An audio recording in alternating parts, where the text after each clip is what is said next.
बहुत समय पहले की बात है।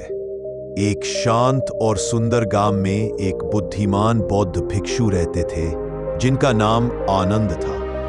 आनंद अपने ज्ञान, धैर्य और मौन के महत्व को समझाने के लिए जाने जाते थे।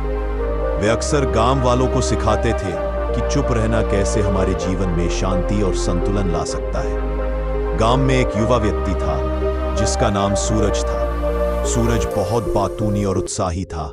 वह हर समय बोलता रहता था, चाहे उसकी बातों का कोई महत्व हो या नहीं। उसकी आदत थी कि वह किसी भी चर्चा में अपनी राय देना चाहता था, चाहे वह सही हो या गलत। उसकी इस आदत से लोग परेशान रहते थे, लेकिन वह खुद इस बात को नहीं समझता था। एक दिन गांव के कुछ लोग आनंद के पास आए और सूरज की आदत के बारे में शिकायत की। आनंद ने मुस्कुराते हुए कहा, मुझे सूरज से बात करनी होगी। अगले दिन आनंद ने सूरज को अपने आश्रम में बुलाया।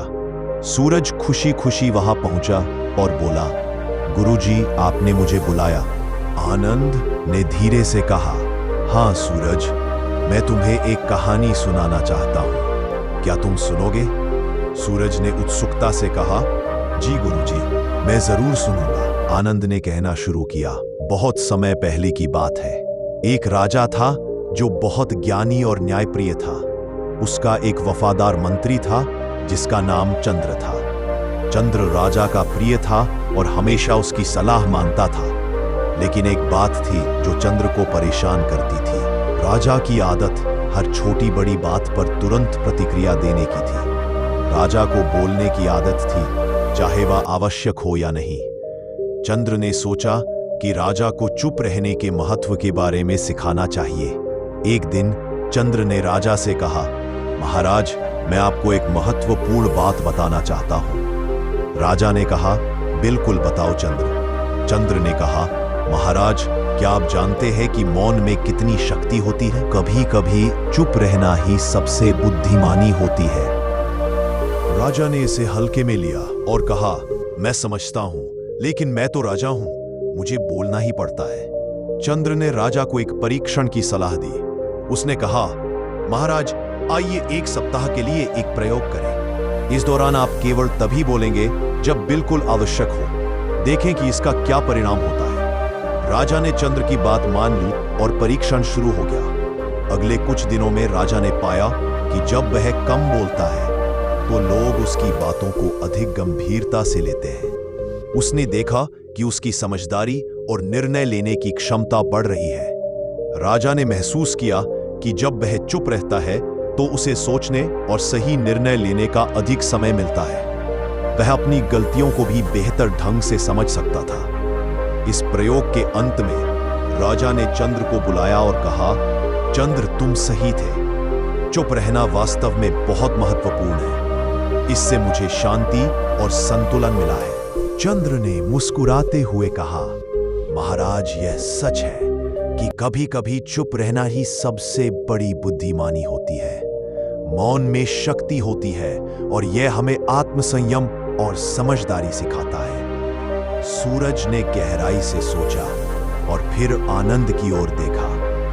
गुरुजी, क्या आप कहना चाहते हैं कि मुझे भी कम बोलना चाहिए और चुप रहना सीखना चाहिए? आनंद ने धैर्यपूर्वक कहा, हाँ सूरज, चुप रहने से हमें कई फायदे मिलते हैं। जब हम चुप रहते हैं तो हम अधिक सुन सकते हैं, अधिक समझ सकते हैं और सही निर्णय ले सकते हैं। इससे हमारी सोचने की क्षमता बढ़ती है और हम आत्मसंयम सीखते हैं। सूरज ने सोचा और फिर धीरे धीरे कहा, गुरुजी, मुझे समझ में आ गया है। मैं अपने बोलने की आदत को सुधारने का प्रयास करूंगा और अधिक चुप रहने का अभ्यास करूंगा। आनंद ने संतोषपूर्वक मुस्कुराते हुए कहा, यह तुम्हारे जीवन के लिए एक महत्वपूर्ण कदम है सूरज। याद रखो, मौन में शक्ति होती है। यह हमें आत्मसंयम, धैर्य और समझदारी सिखाता है। सूरज ने आनंद के पांव छूकर आशीर्वाद लिया और संकल्प किया कि वह अपने बोलने की आदत को सुधारने का प्रयास करेगा। उसने अपने शब्दों का सही उपयोग करने और सोच समझकर बोलने का अभ्यास शुरू किया। धीरे धीरे उसकी जिंदगी में बदलाव आने लगा। उसके संबंध सुधारने लगे और लोग उसे सम्मान और प्रेम देने लगे। आनंद ने सूरज को देखकर गर्व महसूस किया और सोचा कि अगर हर व्यक्ति चुप रहने के महत्व को समझे और इसका पालन करे तो यह दुनिया कितनी सुंदर और शांतिपूर्ण हो सकती है। चुप रहने के फायदे को पहचानकर सूरज ने अपने जीवन को सकारात्मक दिशा में बदल लिया और एक नई शुरुआत की। इस प्रकार आनंद और सूरज की कहानी ने गांव के लोगों को चुप रहने के महत्व की महत्वपूर्ण शिक्षा दी। सभी ने मिलकर यह संकल्प लिया कि वे अपने शब्दों का सही उपयोग करेंगे और मौन का पालन करेंगे। इससे गांव में शांति, समझदारी और संतुलन का वातावरण बना। इस कहानी से हमें यह सीख मिलती है कि चुप रहने में बहुत शक्ति होती है।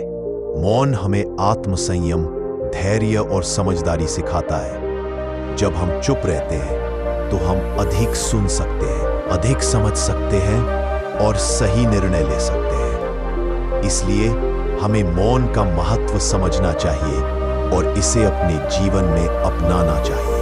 वीडियो अच्छी लगी है तो चैनल को सब्सक्राइब कर देना।